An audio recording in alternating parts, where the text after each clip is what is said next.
Welcome to this episode of Tech Threads. I'm your host, Max Watson, and today we are talking about advice for early career product managers with Isaac Corcoran, who's a product manager at Fluid. Well, Isaac, welcome to Tech Threads, man. Glad I could have you on tonight. Yeah, excited to be here and looking forward to what I can learn from you and contribute to what's been a successful podcast. Yeah, no, I'm super excited. We have a really awesome topic to talk about, kind of just your story, getting into product and also some of the things, kind of like we talked about before starting to record this episode, of just some of the things you learned as you've grown from getting into product, also like as more of a junior PM and kind of what your goals are looking forward and what you've learned from people ahead of you. But before we jump into that, Isaac, could you just kind of explain who you are and kind of like where you work at? Yeah. So my name's Isaac Corcoran from Melbourne, Australia. Originally moved to Utah, which is why we're talking here today. Met in the Utah Product Guild, just have been in product for about 2 years, and we can get into more of the details. Let me start by saying I work at Fluid. We help our customers run e-commerce better for their affiliates. A lot of the companies we work for are companies like doTERRA, ASEA, Numi. A lot of these companies are in Utah, and it's been great to work with them and to see how our software has helped them to grow their businesses. Yeah, no, it's been awesome. I know from a lot of people, just mentioning you and kind of your story into product, which is kind of something I wanted to hit on tonight because I know it's a cool story and just you've learned and grown so much in these just first couple of years you've been out of college. Could we dive into that first? Could you kind of explain your journey into product and kind of where you are now?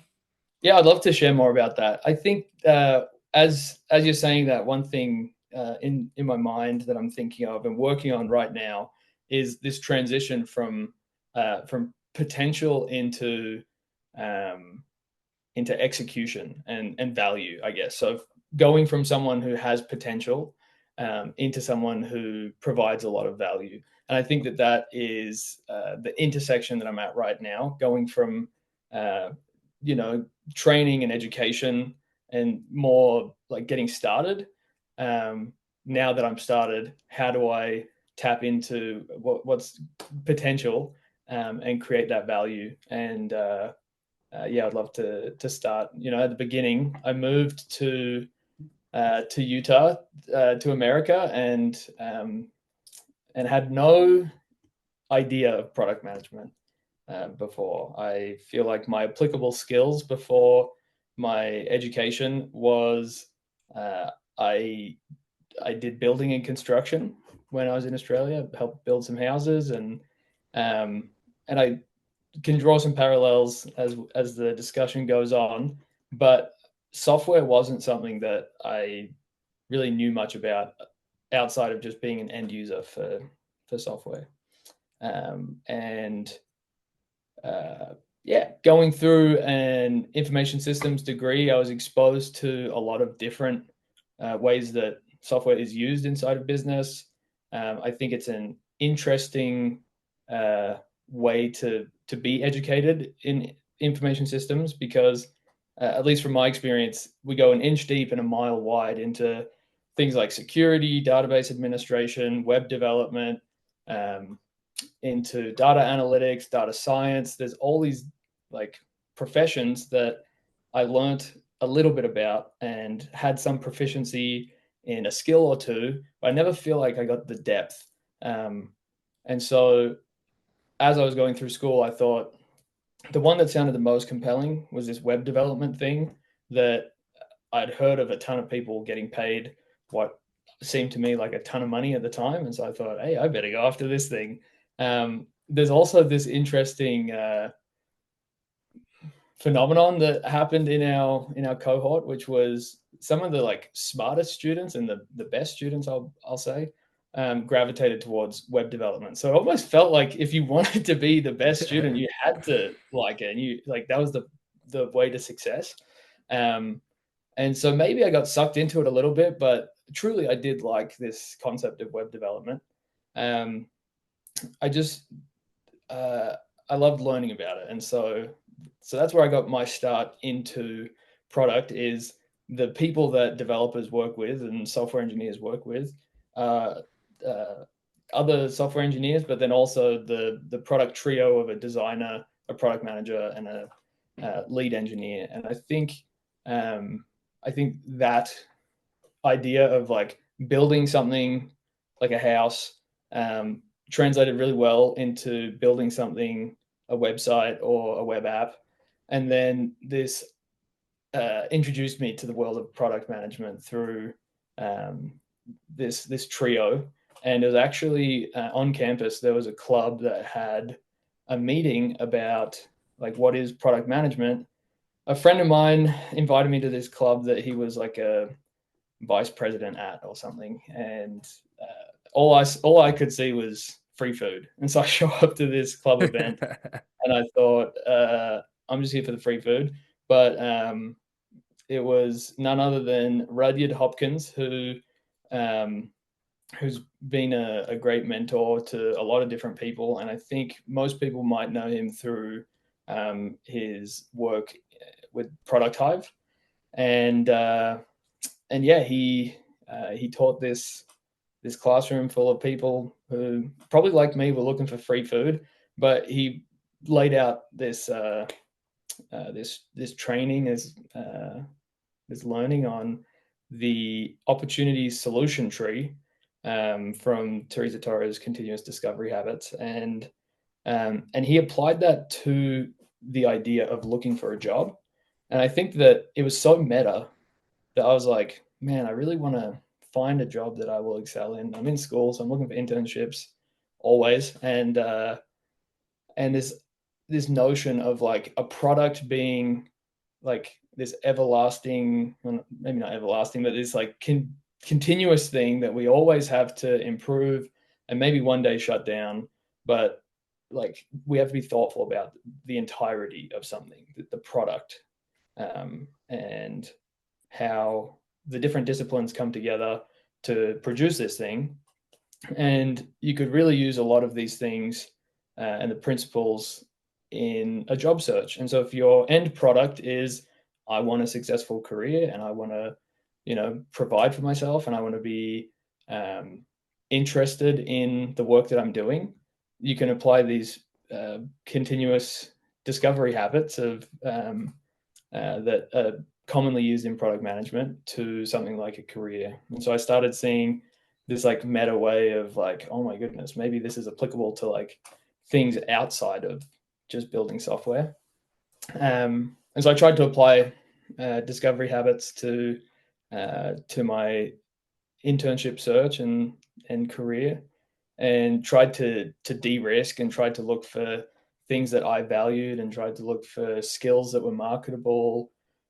And honestly, the aspect of it that just really resonated was how you can still be a part of the building and contribute to the team's success, but you didn't have to write lines of code and think about algorithms and data structures and some of that stuff, which I'll be honest wasn't my favorite part of web development, but was definitely something I was willing to do because I could feel like getting closer to building is what I wanted to do. And so when I found this out, or this something that more closely aligned with the skills that I had, I felt like um, I should change gears and really go into this concept of becoming a product manager, whatever that meant, compared to something like engineering, which I'd the dilemma that I'm reminded of right now is actually I got offered an internship to work as a web developer, and to yeah, it was all there before me, and I could see that like, oh, if I took that job, then I'd do really well in the summer. I'd work really hard at it. It paid pretty well compared to other things that I'd heard of, and I remember talking to my wife and just being like, hey, like I don't really want to do this anymore. I want to do product. like, what do you think? And she was like, did the what a good partner should. And she said, I think you should do what you're most interested in. Like if your heart's in it, like you'll go do it. And sometimes I wonder if she regrets saying that. But it was definitely the harder way to go. And I think just like statistically, if you look at it, like there's a team of engineers, there's a designer and a product manager on a product that's working on a product Hmm. team. And so statistically, the engineering route was probably the better one to go with. But like I said, I think the resonance that I felt with the discipline of product management and some of the things that you do as a PM felt more my cup of tea than any of the other options that I had. Yeah, no, that's for sure. I remember when I was back in college, they had classes as well where there was this class, like everyone on campus took it. It's called like the happiness class, is what they called it. And it was Oh, basically nice. this idea of like, you're here at college, try a million things because you eventually want to get into something that you really enjoy. Because if you don't, then you're just going to be like super unhappy if you just go Mm. down some route that you just like absolutely hate. And so I definitely like respect a lot of people like you who can go and like make that kind of risky jump like you kind of mentioned and get into like something that you really enjoy. But then like I mean like with your story, like you've been like thriving as a product manager even though like the ratio, maybe the odds are kind of stacked against you. I know we kind of talked about recently before, I mean, and you kind of mentioned this a little bit as well, like just kind of building this community around you of people who have helped you. You've talked about like this mentor that you had going to this like to get free food, and then you learned all these amazing things and it helped you. Can you kind of share your perspective on like getting mentors and how mentors have helped you on your kind Yeah, of product growth journey? yeah. This is something that I've had a few peers like in school that would be like, like, oh, how do you know all these people? Or like, how do you get to know some of these people? And it genuinely is as simple as you just ask. Like, um, the amount of times I'd lay frustrated in bed thinking about like, oh, like why am I studying this stuff? Or like, I got a midterm coming up. It's the last thing I want to do. Like, what's all this for? And it's to get a job. And like, why am I getting a job? So I can earn money. And I remember feeling like pretty jaded sometimes and thinking like, surely there's been other people that have like been through this process and that are where I want to get to. And like, if it were me, I'm like, I'm an open book to like anyone who's like, hey, help me. Like, it seems like you're the person that I need help from. And like, I'm more than happy to be that help to someone. Um, and so I was like, I'm not unique in that fact. Like, there's probably other people out there um, that would do the exact same thing. And so I just, yeah, decided to put that to work. And uh, I'm probably more of an outgoing person than some others. So maybe that naturally isn't, there's not other barriers between me and reaching out to someone. Maybe there is for you, but I think, take it from me, I'm not exceptional in this regard of like people just want to talk to me. I don't think that's the case. I think it's more to do with the fact that like if you just go out and ask someone like, hey, can we talk? They might say yes, and in my case, a few did. I think probably the best thing to do though, as I'm saying this, is if you could provide just like a skerrick of value to someone, just like the smallest microscopic like factoid or something that's like relevant to someone, even if it's not relevant, I think showing that like, hey, I did something and like I want to talk to you. Those things don't even have to be that closely related, and like people will talk to you. And so that's my first bit of advice, or like the thing that I would say has helped me the most is just be willing to talk to everyone. Um, People that are like a few steps ahead of you, people that are where you are now, people that are behind you, and people that are like all the way at the end of their careers that like, you know, you you might sit there and think like, oh, I have no business talking to these people. Like some of them are just like, these oracles of wisdom in my eyes, and like they just see things so much clearer because they've been in the industry for longer, and definitely have sped me up in the way that I think about things, like more than I could ever imagine. And it's just because I have the experience. And so yeah, I think reach out to everyone. Some people that I want to shout out that there've been these people would be, yeah, Rudyard Hopkins is one. That was really the like tip of the spear, and then Bryce Romney is another who I worked with at Buku Ship, one of the earlier companies that I worked at. But the first APM role that I had, the associate product manager role, was at Buku Ship with Bryce Romney. Um, I think there's people like Court Christopherson, who's at Bamboo HR. He gave me some sage advice once that I give to every person that's like, oh, like product management seems interesting. He told me, go build something. And if like product management's that interesting to you, like go build it.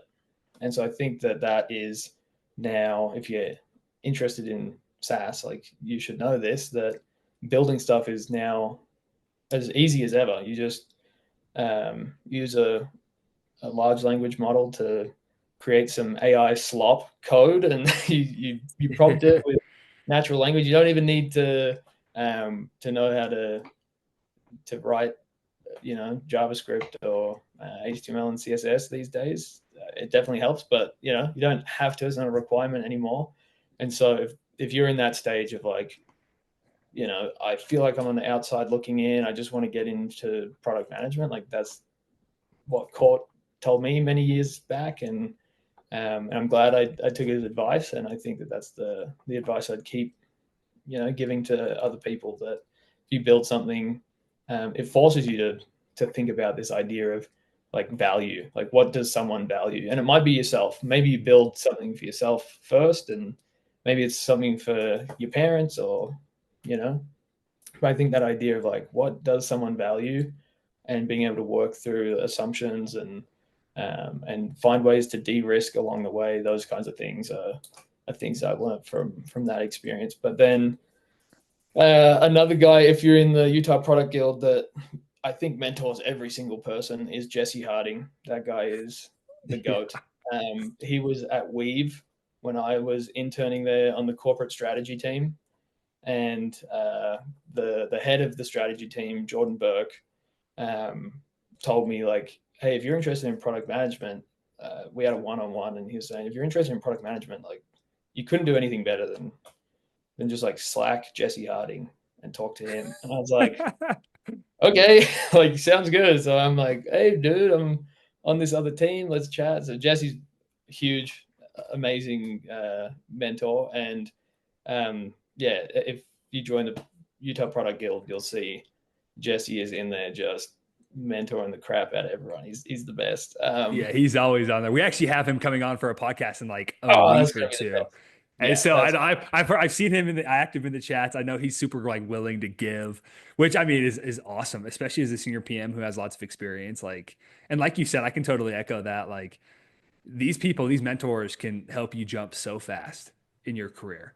Like a lot of yeah, times you have to bang your head so many times if you don't have any mentors trying to figure out what works and what doesn't. But people like him and other mentors, kind of like you mentioned, you know, those guys can alleviate a lot of your pain and help you jump so right. much quicker. Or just point you in a direction that like you didn't even know existed, or like the term I like is Hmm. like seeing around corners. Like you can't see around a corner, but like these people have already seen it, so like you now get to learn from them. I think going back to Weave, Johnny Woodell was the VP of product at Weave when I was there, and I took a class from him as well on product strategy. And talk about like seeing around corners. This guy's just a fountain of knowledge, just like spitting facts and just showing the way. And I think yeah, just people like him. Spence Hyde at Awardco comes to mind as well.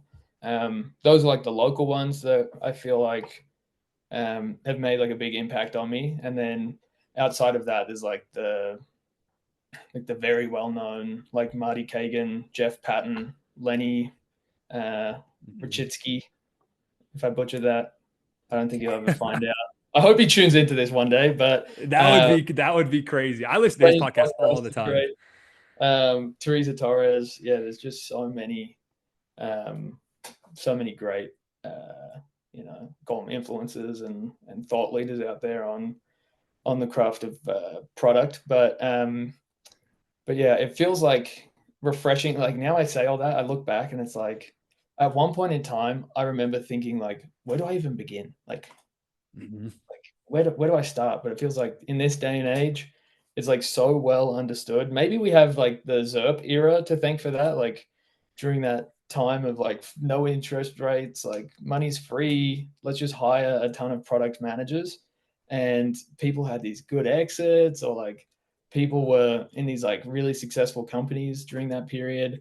And it feels like from that, we now have a bunch of people who like can dedicate themselves to thought leadership in product. And one as well is John Cutler, or John Cuttlefish. Um, he's just a genius, like from his time at Amplitude, um, and now I don't remember off the top of my head what he's doing now, but it's like he's also someone else that just spits facts and just like Yeah. lays it out so well. What have you learned from like when you, I mean, since you've grown so much from like associate product manager to now like full-time product manager, especially in a market that's like absolutely insane for getting into product, what have you learned that has helped you excel fast, or fastly is probably not the best way to say it, like excel very quickly from associate product manager to kind of like a PM, like you said. Yeah, one that I haven't mentioned yet is um, BYU started doing a an incubator called Sandbox, and so Mm. um, I would be remiss to exclude Chris Crittenden off of this list as well, mainly because Sandbox is his brainchild. Like he saw that traditional education's broken.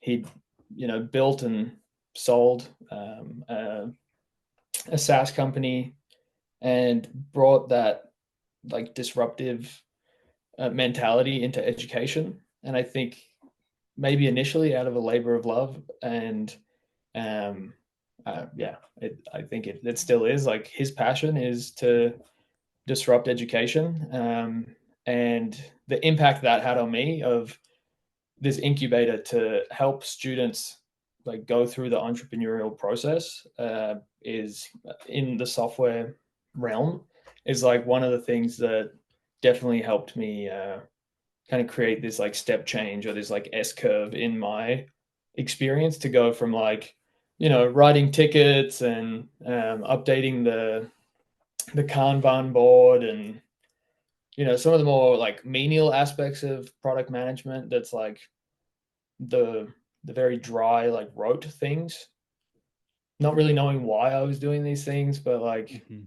really just I would take anything at the beginning, and now I guess having the experience of building something, um, yeah, I think that was the thing that really helped me uh, to flourish and to like find the skills that I had, and how to leverage those, and how to make sure that like I wasn't compromising on some of the things um, that made me good at what I do. I think the other thing that Sandbox taught me was this idea of just like tenacity and grit, determination. Like you hear a lot of these words with like sports and athletics, and um, you don't really hear them as much in business. Maybe if you're in sales, but yeah, I think the idea of just like uh, I'm not going to be overcome by any situation. And I mean, statistically, yeah, look at product management. Go look at how many product managers there are in the world.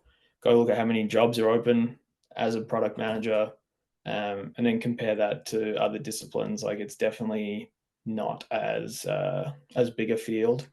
And so I think what that means is the supply and the demand has to do its thing in the capitalistic markets, and make yourself as good at something as you can get, like even if you don't have the title or the role. And so like that's why I think building is the quintessential thing. And and it's like pretty abstract. Like you can build whatever you want if if you're a data analyst, like building dashboards, take a product mindset to building dashboards. Hmm.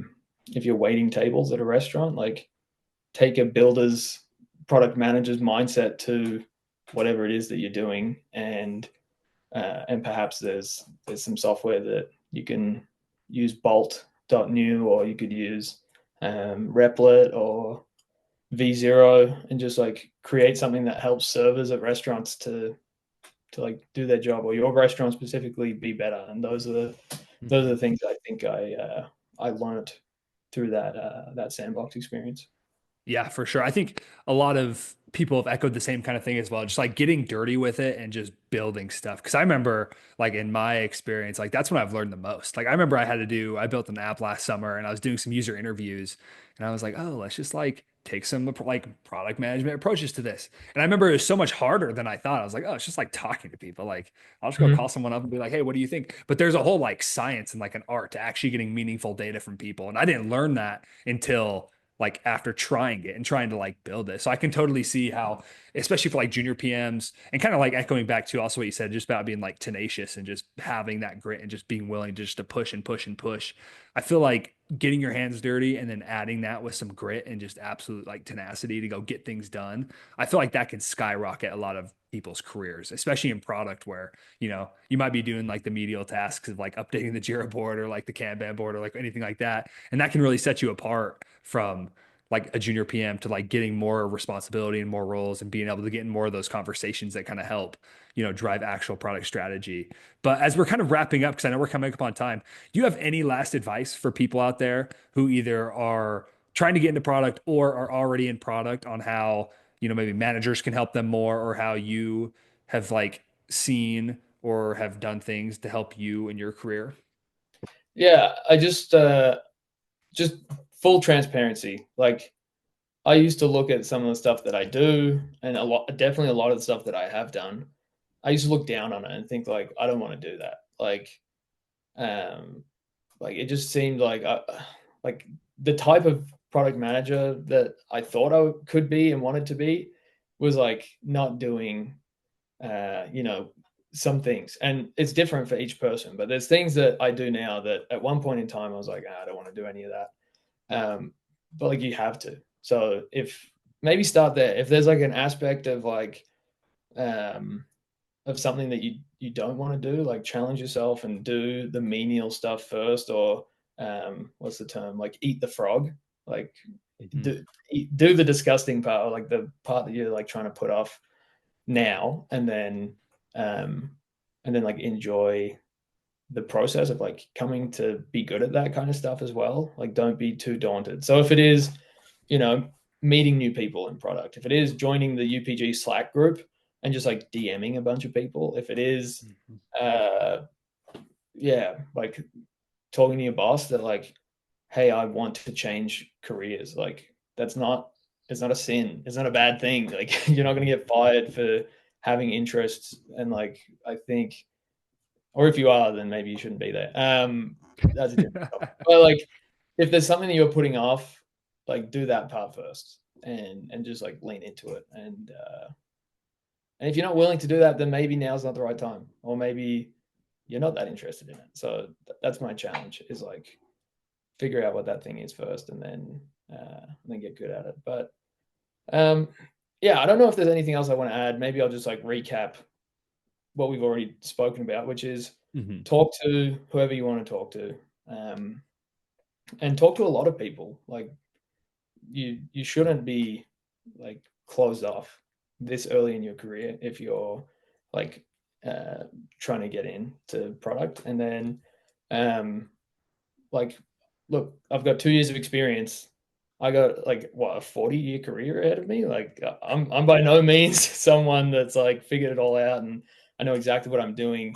I'm still trying to like hone my craft and get better. And I think I have tons to learn on, and tons to do. And um, yeah, I think one of the things that has been helping me the most is reaching out and finding people like yourself, or other people who are still building but aren't necessarily like calling it product management, or who have um, who have side hustles and are saying like, hey, I'm running into this issue, like, can you help me with this? And I feel like I learn things in like the periphery that I get to bring back into my like typical job, my day to day, like 9 to 5, and I think it makes me better at that thing. So talk to whoever you want to, whoever you need to, and then follow what makes you excited. I think the like start with the part that makes you excited, and then education is super important. I feel like in this field, like you've always got to be learning and leveling up, and I think that is truer now more than ever. And then build first, like like you've got to build stuff, and if there's a product manager out there that's not contributing to the progression and like the improvement of whatever it is that they're working on and their team, then I'd challenge that and say, maybe that isn't product and it's more project management. Um, and if you have the builder mindset, then you can quickly reverse that and say like, this is the right direction because we're building towards something. So hopefully that's coherent. Hopefully that makes a lot of sense. No, But that does. I really appreciate you hopping on and sharing tonight. I know this is kind of going longer than we were expecting, but once again, Isaac, I really appreciate it. This advice was great. And just for people out there who are trying to learn the path and just watching what you're doing, I think this is super valuable. So thanks again for hopping on. yeah, no worries. Happy to be here. Thanks.